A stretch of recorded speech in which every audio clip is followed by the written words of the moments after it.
बड़े मियाँ आदाब। नाराज हो गए क्या? आपकी बला से। आपको हमारी नाराजगी की बहुत परवाह है।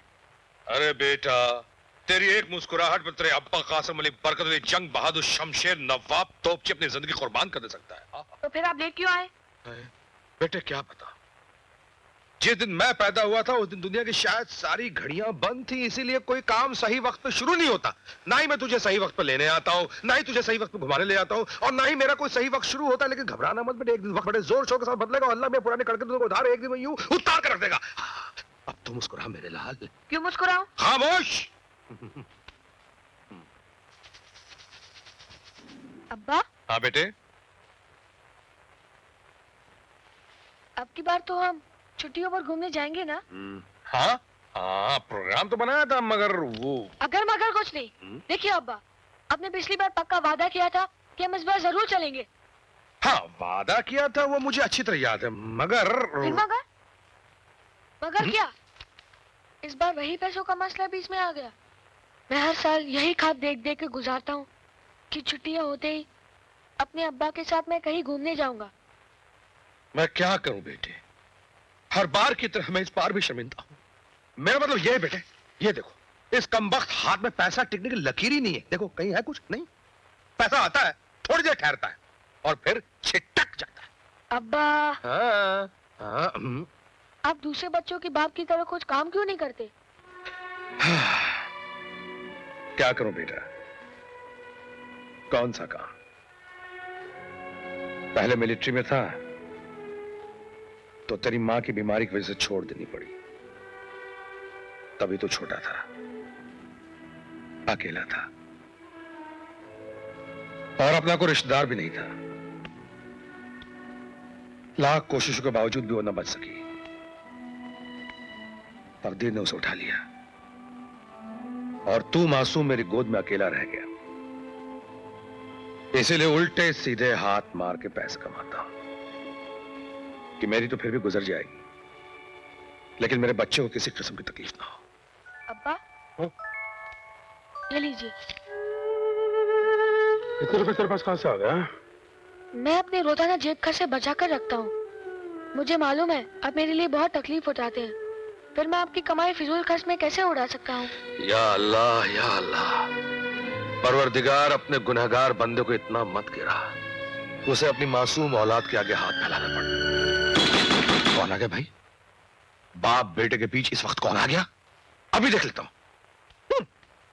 कौन है बे? माफ करना इंस्पेक्टर साहब, खुदा की कसम मैंने कुछ नहीं किया। खुदा, अब तो आप इंस्पेक्टर रहे नहीं तो मैं खामोगा काय को भी देख आऊं। माफ करना, मैं अपनी घबराहट वापस लेता हूं। आधा बजे अंकल। आधा वर्ष है। जनाब की तारीफ अजी जितनी की जाए कम है, इसलिए कि मेरे साहबजादे हैं ना, नवाब हसन अली, शमशेर अली, मोहम्मद अली, गुलाम अली, नजाकत अली, कली मगर तोपची। हसन मियां स्कूल में पढ़ने जाते हो? Uncle. Very good, very good. आप एक काम करो, ये लो, जाओ जाकर आइसक्रीम खाओ। जी शुक्रिया। आपको अब्बा से बात करनी है, मैं वैसे ही चला जाता हूँ। क्या तो बड़ा खुददार है।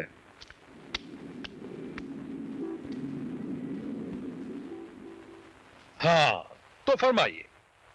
1 लाख रुपया कमाना चाहते हो? 1 लाख? हाँ, काम जरा खतरनाक है। अरे काम की तो माँ।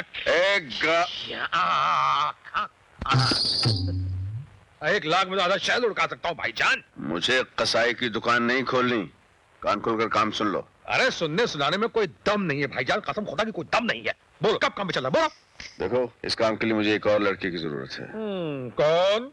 वो करण। वो मंकी ब्रांड यानी बंदर छाप अंग्रेज की औलाद, जो देखने में अंग्रेज फांदेबाजी में चंगेज। मिला लो, बुला लो, हमें कोई एतराज नहीं भाईजान। लेकिन एक बात का ख्याल रखना, छोरा बहुत हरामी है। सवेरे से लेकर रात तक साले का सिर्फ एक ही चक्कर रहता है।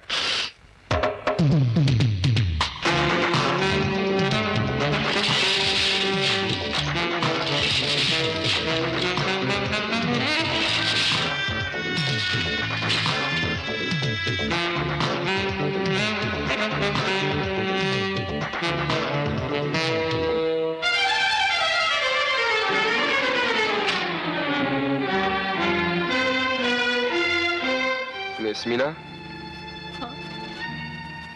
पैकेट लाए हो? हाँ, तो जल्दी दो ना। दे रहा हूँ मिस मीना, दे रहा हूँ।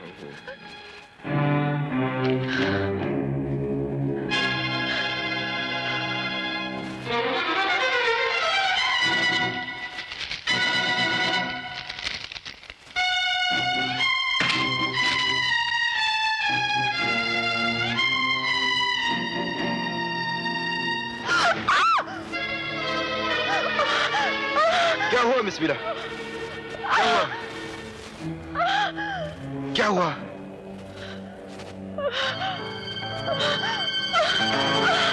मिस मीना क्या हुआ? क्या हुआ? मिस मीना?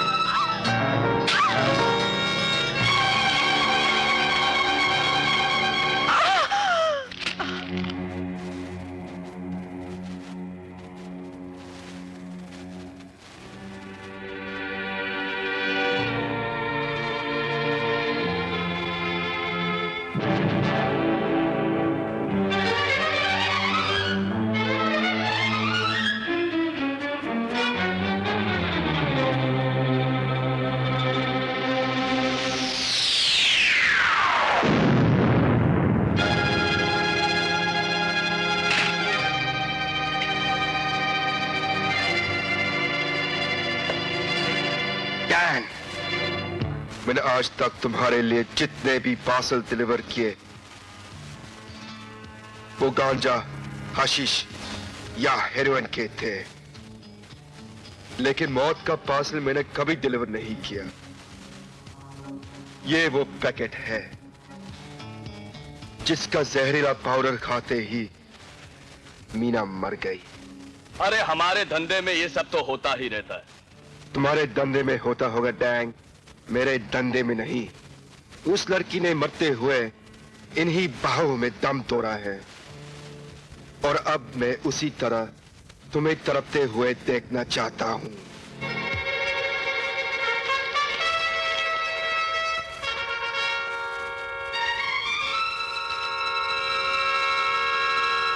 खाओ इसे।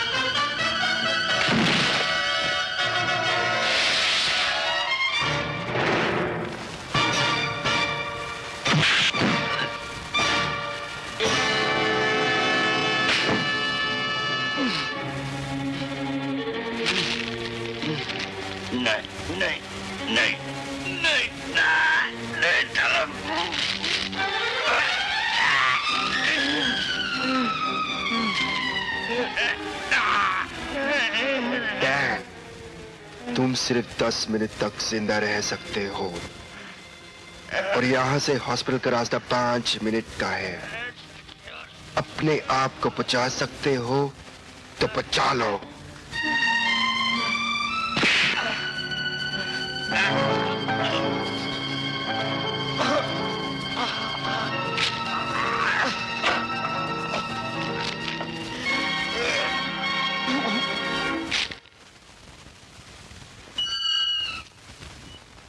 आ गया? पता चला करण का? नहीं, मैंने उसके सारे अड्डे छान मारे, लेकिन उसके बंदर छाप मंकी ब्रांड का कहीं को पता नहीं चला। हाँ, इतना सुना कि उसने किसी डैंग नाम के आदमी का खून कर दिया है, और डैंग के आदमी उसके पीछे पागल कुत्ते की तरह पड़े हुए हैं।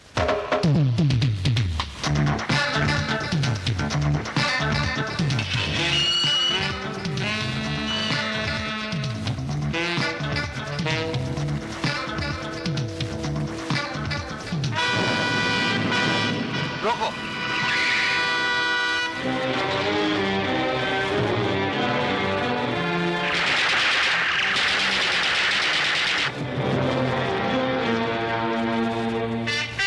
तुम नीचे देखो।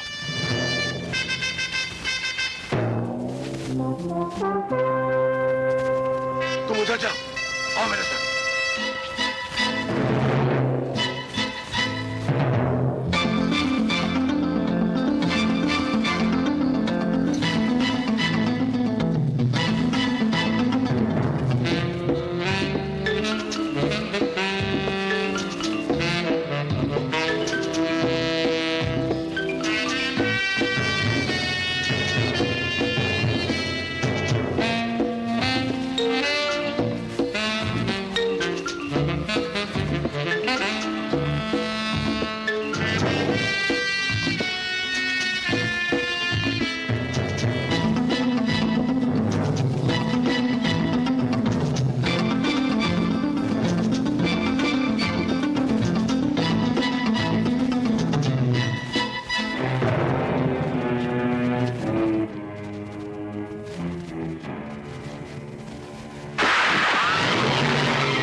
नो सर, 1 लाख तो ठीक है, मगर जान जाने का खतरा है, क्योंकि सुना है डाकू शहर के दिल में जाते हुए यमराज को डर लगता है। तो अपन क्या है? सॉरी, और कोई काम पड़े तो बुला लेना।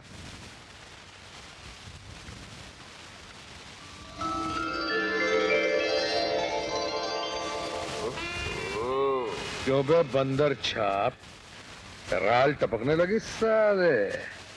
आपकी गाड़ी? ये है अनीता और ये हैं मिस्टर करण। इन्हीं की छोटी बहन को शेरा ने अगवा किया है। जब परी इतनी खूबसूरत है तो छोटी खूबसूरती में माले की छोटी होगी।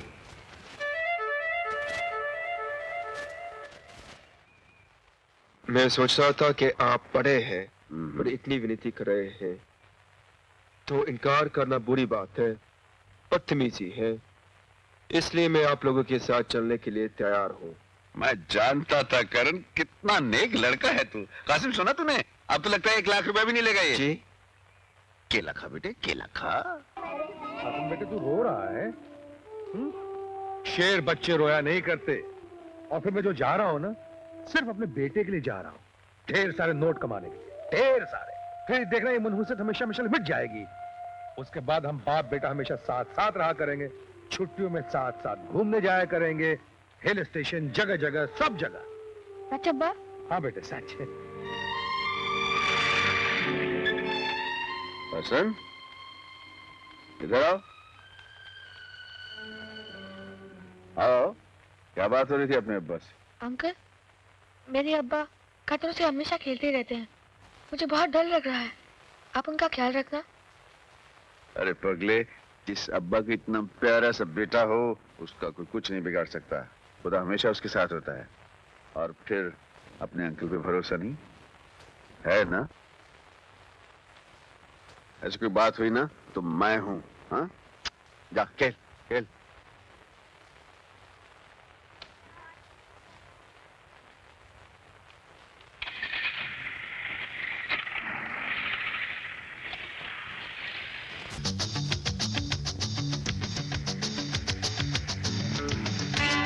अमर भाईजान, बड़ी भूख लगी है, चल के किसी ढाबे पे खाना खाते हैं। अरे वो रहा सामने फगवाड़े का ढाबा। अरे पापा जी दा ढाबा। ओए शाबाश। हाँ देखो, मोटा गैंडा खाना खा रहा है। क्यों बे मोटे?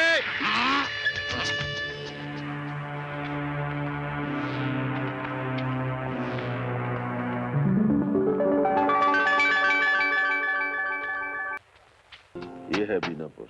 यहाँ शेरा ने दहशत मचा रखी है। अब कैसे भी शेरा को ढूंढना है।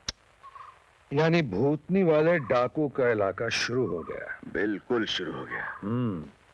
अब तुम दोनों आंख को दूरबीन और कान को ट्रांसमीटर बना लो। Be alert.